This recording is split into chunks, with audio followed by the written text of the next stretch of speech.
Welcome back to the Ramsay Centre, and this is the third episode of John Fitzgerald's talk on trust in a time of pandemic. The word propaganda has an antiquated ring about it in English, but it's still very current in China.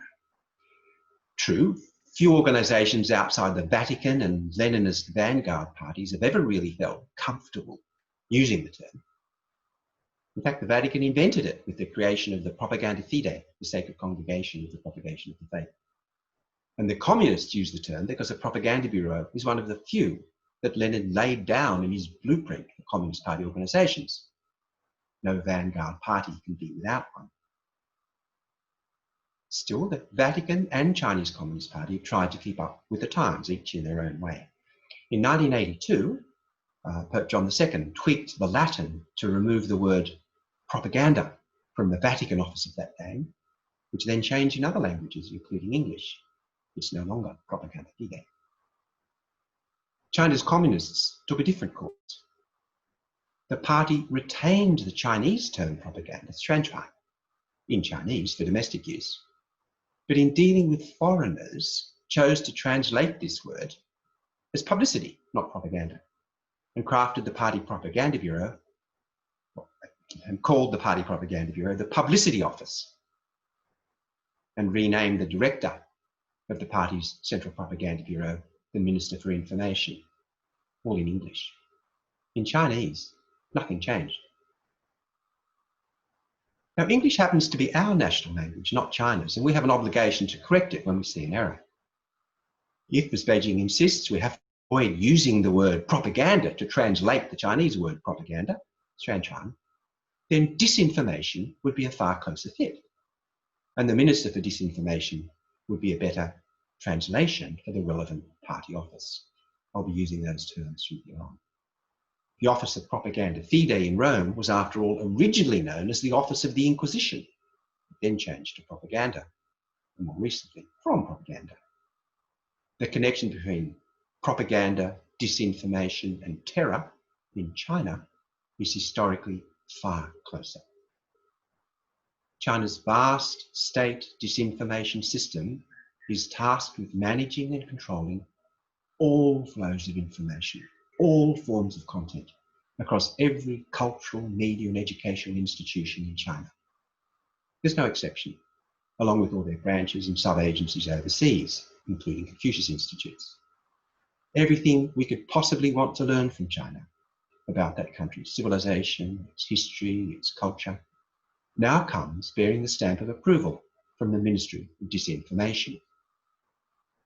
Otherwise, it doesn't get out. Now, this wasn't always the case, but under General Secretary Xi Jinping, there's no avoiding it. The stamp of approval, as I noted, extends to Confucius Institutes, but also to manuals on Confucianism and business practice, which come out in great number in China, and to much else beside. All of it, as Gilas would say, a sham and an illusion. Let's take a look at some of these cross-cultural training manuals for business people published in China. They generally begin with a gentle lesson on etiquette, chopsticks, table manners, name cards, hierarchy, but end up with heavier lessons on China's culture and history. At some point, they offer advice on the critical importance of guanxi, that is, connections or relationships, for doing business in China. And they attribute this emphasis on guanxi to ancient culture and history. Reading the manuals, in fact, it's easy to come away with the impression that without making the right connections, guanxi, you can't do anything in China. But once you have them, once you have the guanxi, there's nothing you can't do. Now, it's pretty close to the truth. The manuals are quite right to highlight the importance of guanxi for getting anything done in China. What they don't explain is why these connections matter. Most manuals attribute the practice of guanxi to the value placed on personal feeling and friendship in China's civilization tradition. But it's far simpler than that. People rely on guanxi, or personal relations, because they don't trust one another. As a rule, people don't consent to deal with someone they don't know, unless they're reassured about them by someone they do. And of course, they can hold the one they do know accountable for the conduct of the one they don't. At the end of the day, this is what Guanxi is about and how it works. It's less about culture and history, tradition and civilization, fellow feeling and friendship, and far more about building interpersonal trust in an otherwise lawless social landscape where trust and accountability are in very short supply. Contrast Australia, a society with high public trust, where people depend on others to do the right thing, friends and strangers alike. Australians may not trust government, they may not trust big business, but on the whole they trust one another. Public trust is strong. In China, people do trust the central government, or so they tell interviewers. But they don't trust local officials, they don't trust apparatchiks, and they certainly don't trust one another. In the absence of public trust, people build trust among themselves, as they must, through personal networking. That is, they build and use Guanxi networking as personal trust networks to advance their family and business interests in competition with everyone else and to cover one another's backs in the event of trouble. These kinds of personal networks are especially useful in dealing with the law in China. The law counts for very little in people's China as law, but the country's police, prosecutors, procurators and courts can come down very heavily on offenders if officials tell them to, or if people with powerful contacts in government call on the law and justice systems to take down their rivals or their competitors. The law doesn't matter until it does, and when it does, it matters a great deal. At that point, good personal networks are essential for arguing, for buying, or for burrowing your way out of trouble. Those who draw on their personal networks in this way often point to China's culture and history to explain their behaviour, as if China's rich Holstein history and civilizational traditions were complicit in their misconduct. Cross-cultural training manuals are part of this story. They tell the foreigners they must learn about the country's history and culture if they want to build relationships and do business in China. They just don't explain why. Let me quote one. Foreign business people should make their judgments based on a good understanding of the history and culture of China, says Tony Liu in one of these manuals published in Beijing. And yet, it's far from clear that the prevailing business style has much to do with China's history, culture, or civilization. The way people do business is largely shaped by the way the party owns and runs the country. Its apparatchiks control access to markets and resources, and they show very little regard for property rights or rule of law. This is the way communist governments have always worked, everywhere, and it's why trust is in short supply in the world of business and politics in China.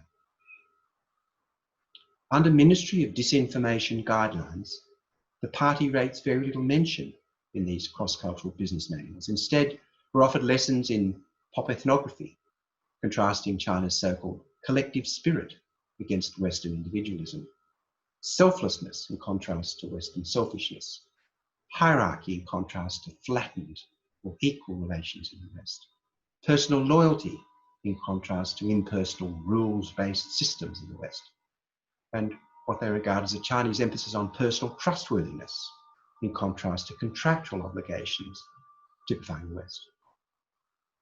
This list of Chinese characteristics makes up the standard repertoire of culture and civilization to be found in cross-cultural training manuals coming out of China.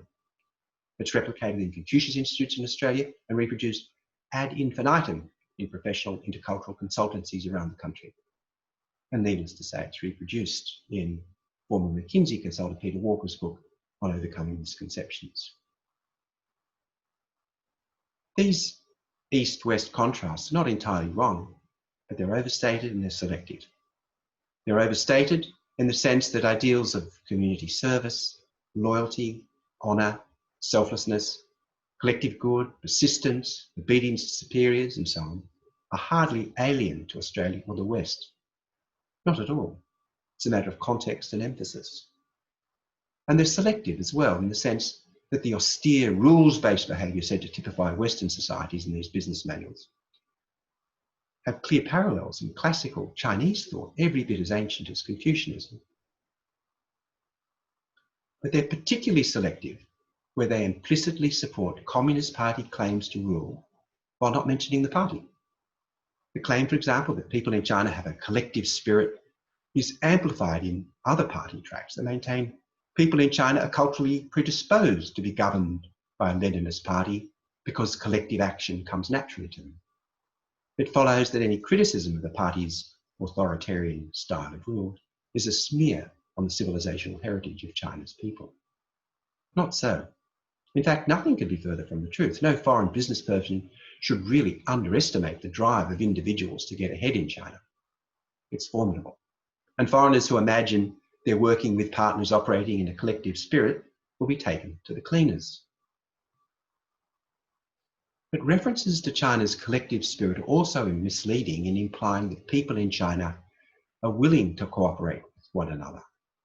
As a rule, they are not, unless they must, either because they're dealing with friends and family and face reciprocal obligations, or because they're compelled to do so by authorities.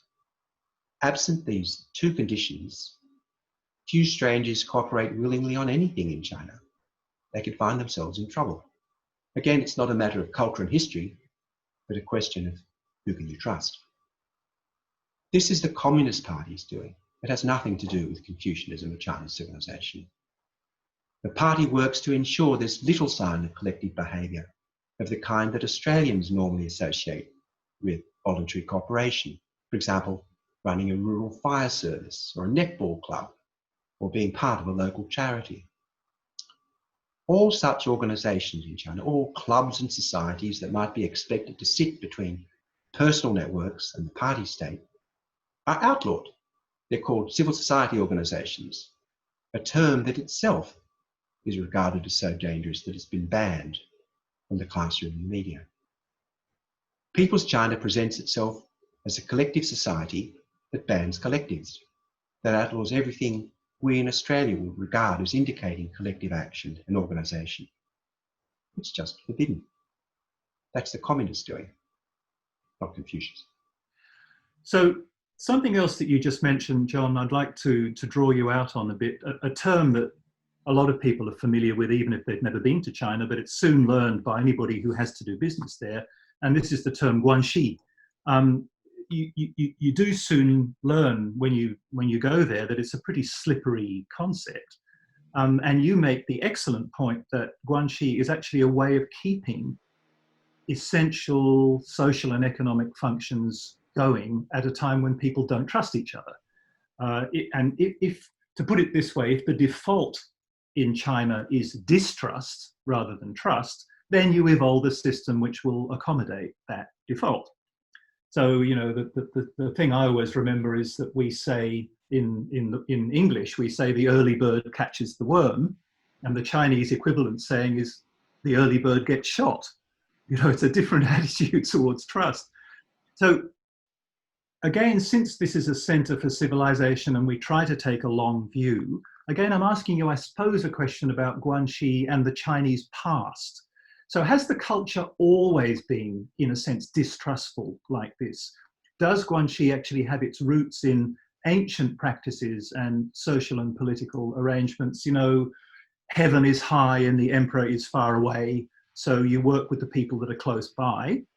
You say that much of this is the Communist Party's doing, but isn't this also on the long scale? And you've talked a bit about this in our Q&A.